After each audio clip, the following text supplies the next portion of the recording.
नमस्कार, मैं हूं मंजू सोनी और आप देख रहे हैं SKS न्यूज। समय हो चला है खास खबरों का। पुलिस जवानों को स्वस्थ दुरुस्त रखने बलवा परेड का आयोजन। टीआरपी लाइन में एसपी की मौजूदगी में हुआ rehearsal.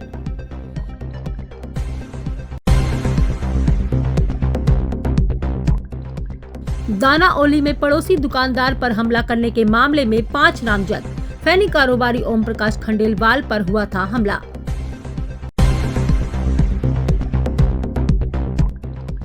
Property dealer Pankaj Sikarwar हत्याकांड मामले में उम्र कैद काट रहे परमाल को फिर सजा। 6 साल पहले पुलिस पार्टी पर किया था हमला।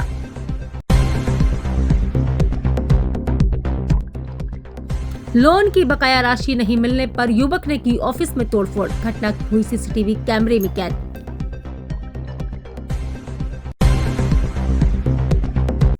देश के जाने माने जादूगर दीप कुमार के मैजिक शो का शुभारंभ शुक्रवार को महापौर शोभा सिकरवार ने किया। महापौर शोभा सिकरवार ने दीप प्रज्वलन कर शो का विधिवत शुभारंभ किया। इस मौके पर महापौर सिकरवार ने कहा कि आज हमारे नौजवान इस प्राचीन धरोहर को भूलते जा रहे हैं और मोबाइल प्रेमी होते जा रहे हैं, जबकि जादू की कला भारत की प्राचीन कला है और इसको जीवंत रखने का हम सभी का दायित्व है। उन्होंने जादूगर दीप कुमार को शुभकामनाएं देते हुए उनके मैजिक शो का आनंद भी उठाया। जादूगर दीप कुमार ने अपने हैरतअंगेज कारनामों से वहां मौजूद दर्शकों को दांतों तले उंगली दबाने को मजबूर कर दिया। उन्होंने आग के बॉक्स से 3 लड़कियों को निकाला। पानी से भरे जार से चमकीले रंग बिरंगे पेपर पार्टिकल निकाले। इसके अलावा उन्होंने कई अजूबे करतब पेश किए।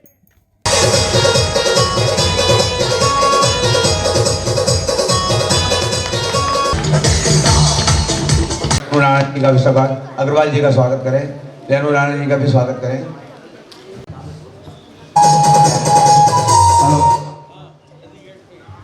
साथियों बहुत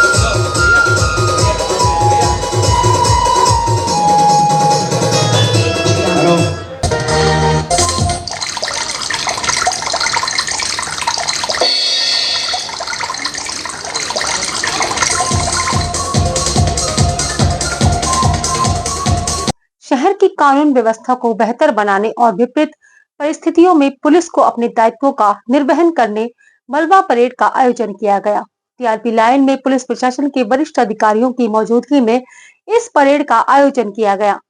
एसएसपी धर्मवीर सिंह ने कहा कि इस तरह की ड्रिल से पुलिसकर्मी शारीरिक और मानसिक रूप से चुस्त दुरुस्त रहते हैं।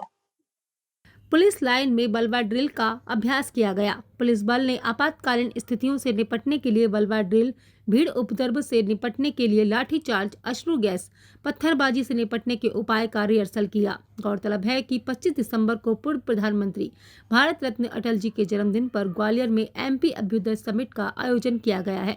लिहाजा पुलिस भी कानून व्यवस्था बनाए रखने, अराजक तत्वों पर नकेल कसने के लिए पुलिस बल ने ड्रिल के जरिए अपनी व्यवस्था को मजबूत रखने ये रिहर्सल किया।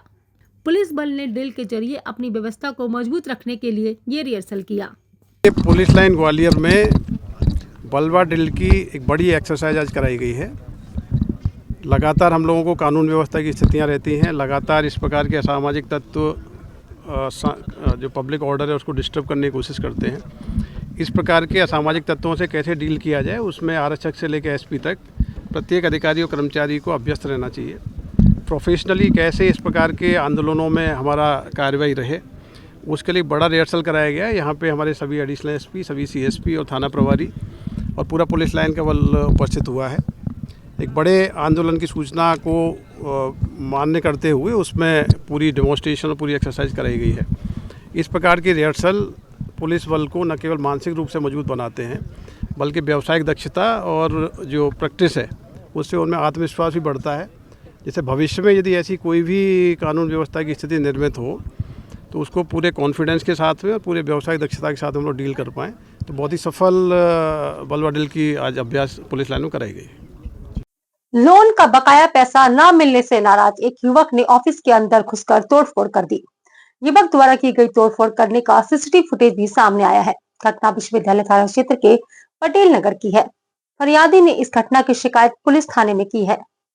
दरअसल विश्वविद्यालय थाना क्षेत्र के पटेल नगर स्थित विनती एसोसिएट्स के संचालक मनोज सोनी बैंक से लोन दिलाने का काम करते हैं। मनोज सोनी के द्वारा दीनदयाल नगर निवासी रोहित भदौरिया नाम के व्यक्ति को होम फाइनेंस के नाम पर लोन दिलवाया था, जिसका लगभग 95% राशि उससे मिल चुकी थी। 5% राशि रह गई थी, जिसका कारण बैंक द्वारा उन्हें बता दिया गया था। उसके बावजूद रोहित उनके ऑफिस में पहुंचा। जिस वक्त रोहित उनके ऑफिस में पहुंचा तो वहां मनोज मौजूद नहीं थे, लेकिन उसके बावजूद भी रोहित ने हंगामा किया। इतना ही नहीं, ऑफिस में रखी कुर्सी और टेबलों की तोड़फोड़ कर दी। मनोज का कहना है कि जिस बैंक से रोहित का लोन फाइनेंस है, उनके कर्मचारियों के साथ भी रोहित द्वारा अभद्रता की गई है। रोहित द्वारा किए गए उत्पात और हंगामे से संबंधित सीसीटीवी फुटेज भी मनोज ने पुलिस को दिए हैं। फिलहाल पुलिस ने फरियादी मनोज की शिकायत और सीसीटीवी फुटेज के आधार पर आरोपी रोहित के खिलाफ मामले की जांच शुरू कर दी है। फिलहाल पुलिस ने फरियादी मनोज की शिकायत और सीसीटीवी फुटेज के आधार पर आरोपी रोहित के खिलाफ मामले की जाँच कर कार्रवाई शुरू कर दी है। शिकायत ये है कि एक क्लाइंट जो कि बैंक से लोन लेने के लिए मेरे ऑफिस में आया। मैं अपने ऑफिस में डीएसए वर्टिकल पे काम करता हूँ। बैंक में मैंने उसकी फाइल पुटअप की। उसका लोन लगभग 95% हो चुका था, 5% रुका हुआ था और उसके काम न करने के बाद, मकान में काम जो होना था वो न करने के बाद बैंक ने बोला आप काम करा लीजिए तो आपको आपका 5% भी मिल जाएगा। बोला मुझसे कि आप तो इसको पेमेंट मुझे करा के दीजिए, अगर नहीं देंगे तो हम आपके अकाउंट से ले लेंगे, नहीं देंगे तो गोली मार देंगे हम में। और इसने कल जाकर, जब मैं अनुपस्थिति में, मैं ऑफिस में था नहीं, तो कल ये ऑफिस गया। इसने गाली गलौज की वहाँ पर बहुत ज़्यादा और इसने ऑफिस की कुर्सियां भी तोड़ दी, ऑफिस का फर्नीचर भी तोड़ दिया। इसका मेरे पास वीडियो फुटेज भी है। अभी भी वो उसको फ़ोन लगा रहे हैं तो अभी भी धमकी दे रहा है। और अहमदाबाद में ये रहता है। इसने बोला मैंने कई आपराधिक कार्य किए हैं तो मेरे लिए बच्चे हो। तो अभी क्या कहाँ पे आए हो आप? मैं अभी यूनिवर्सिटी थाने में आया हुआ हूँ आवेदन देने के लिए, क्योंकि मेरा ऑफिस यूनिवर्सिटी क्षेत्र में ही आता है। मैं ये चाहता हूँ कि इससे इस मामले को सुलझाया जाए। इसने जो तोड़फोड़ की उसका हर्जाना मिले, उसको, इस अपराधी को, उसने जो कार्य किए इसके बदले में इसको इसका दंड जो उसने मिले इसको। कितना लोन करवाया था? इसका 40 लाख रुपए का लोन था जो बैंक ने किया था। इसका बाकी का अमाउंट जो था इसके घर को कंप्लीट करने पे इसको मिल जाता है। इसकी टर्म्स एंड कंडीशन जो बैंकों की होती है उसमें मैं कुछ नहीं कर सकता। बैंक अधिकारी अपने पूरे स्टाफ के साथ कार्य करते हैं। हालांकि इसने बैंक अधिकारियों को भी इसने बहुत सारी गालियाँ, गंदे गंदे शब्द बोले हैं। उसमें कई मैडम हैं उनको भी गलत शब्द बोले, वो भी इसके खिलाफ मामला दर्ज आज कराएंगे।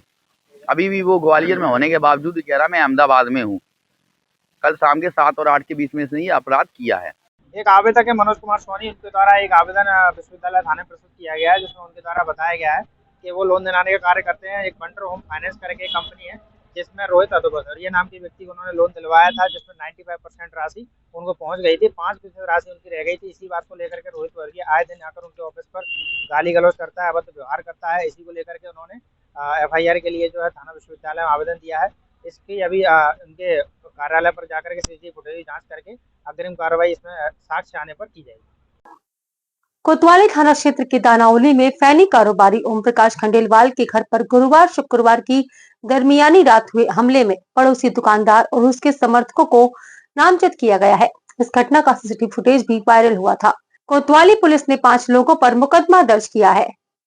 दरअसल 13 दिसंबर को ओम प्रकाश खंडेलवाल और आलोक जैन कपिल शर्मा के बीच में झगड़ा हुआ था।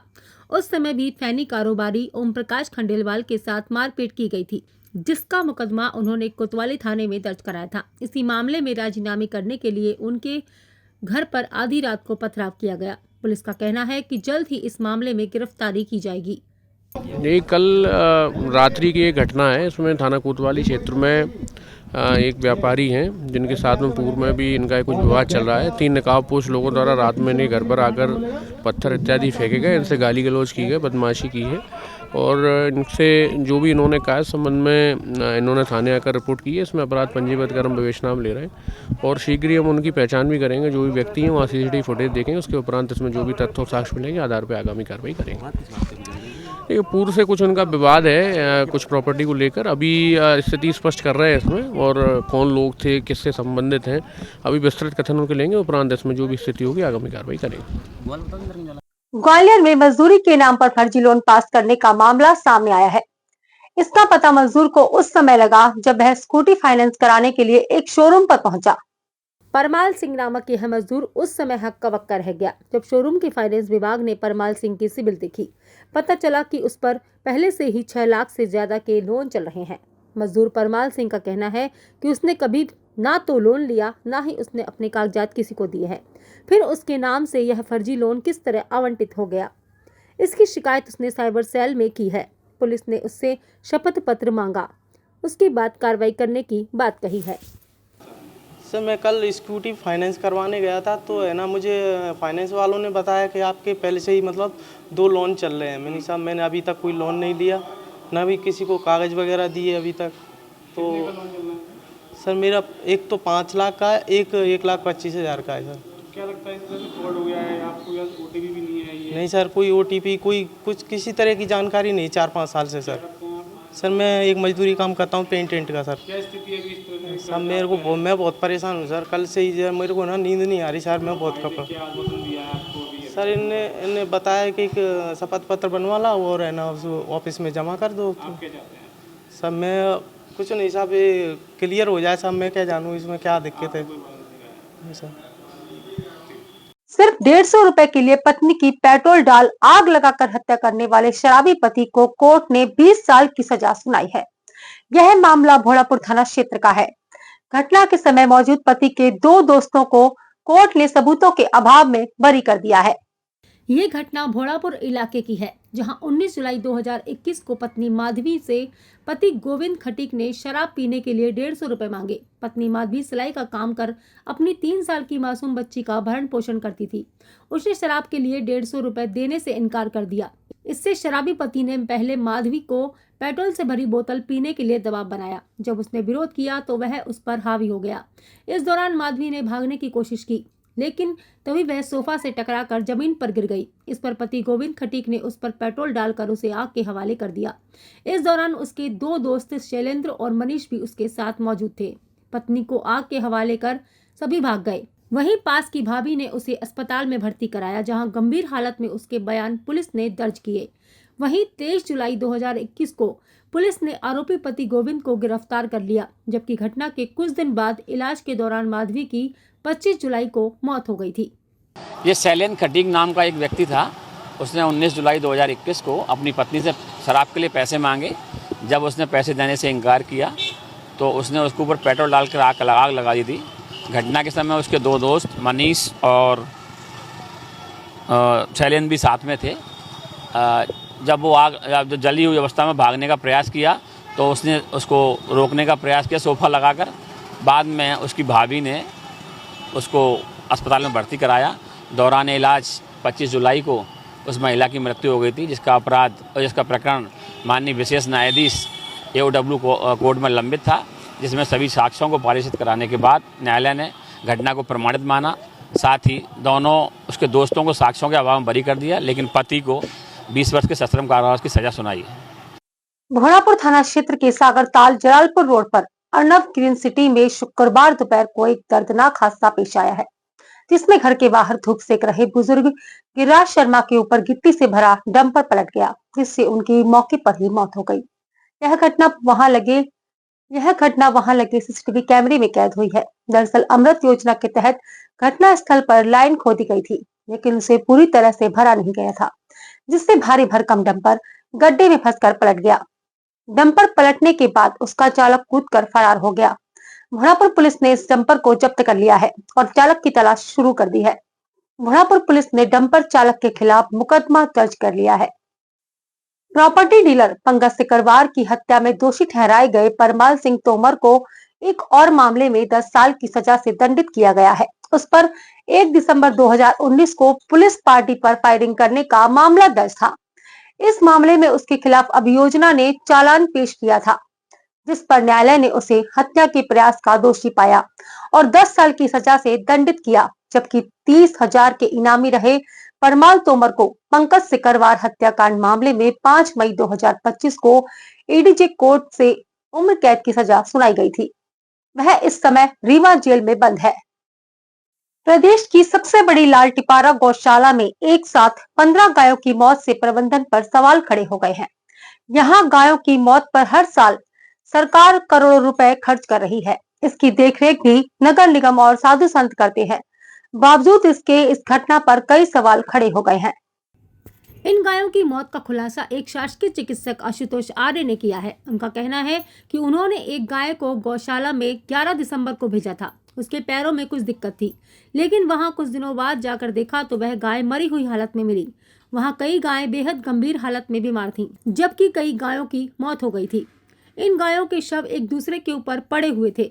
आशुतोष आर्य ने इसे लेकर मुख्यमंत्री डॉक्टर मोहन यादव, नगर निगम कमिश्नर संगप्रिय सहित अन्य लोगों को पत्र लिखा है। जनकगंज थाना क्षेत्र के गेंडे वाली सड़क पर बीती रात एक हैरान करने वाला वीडियो सामने आया है, जिसमें आधी रात को दो नकाबपोश बदमाशों ने घर के बाहर खड़ी मोटरसाइकिलों को तोड़ दिया, उन पर जमकर पथराव बरसाए और घर को भी निशाना बनाकर पथराव किया। यह पूरी घटना घर के ऊपर लगे सीसीटीवी कैमरे में कैद हुई है। पुलिस के पास भी यह वायरल वीडियो पहुंचा है। पुलिस अब इस आधार पर हमलावरों की तलाश कर रही है। आज के लिए इतना ही। कल फिर मिलेंगे नई खबरों के साथ। तब तक के लिए जुड़े रहें SKS न्यूज के साथ। नमस्कार।